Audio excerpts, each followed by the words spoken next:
Ke dëgjuar për kiametin, ditën e kiametit, ditën e fundit,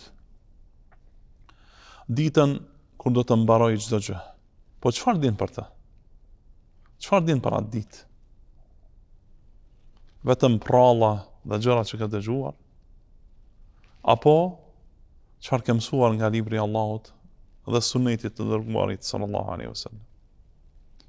Nuk mjafton që për besimin tënd në ditën e kiametit të kesh vetëm thashëthëme, por duhet të dish në realitet se çfarë është dita e kiametit.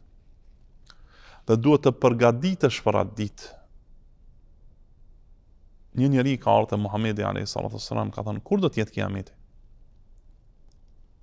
Ka thënë, e çfarë ke përgatitur ti për atë ditë? Çfarë ke përgatitur për atë ditë? Duhet të gjithë ne të përgatitemi për atë ditë.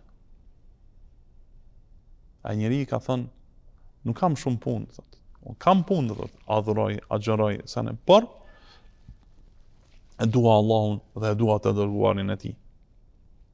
E Muhamedi sallallahu alaihi wasallam kur i ka thënë ai këto fjalë, ka thënë el mar'u ma'a man ahab. Njeriu do të jetë me atë të cilin e do. Ti e don Allahun, e don të dërguarin e tij dhe vepron në bazë të kësaj dashurie, atëherë do të jesh me Allahun, do të jesh me dërguarin e tij në xhennetin. Do të jesh në xhennet me të dërguarin e Allahut Muhammedin sallallahu alaihi wasallam. Në ditën e kiametit, ditë kur do të ngriten të gjithë njerëzit nga varret e tyre, do të tubohen të gjithë në një vend të përbashkët dhe do të mirën në llogari, për punët e tyre, dhe besimtarët do të përfundojnë në xhennet ku do të jenë përgjithmonë, dhe mushrikët, mosbesimtarët, do të jenë në xhehenem ku do të jenë përgjithmonë.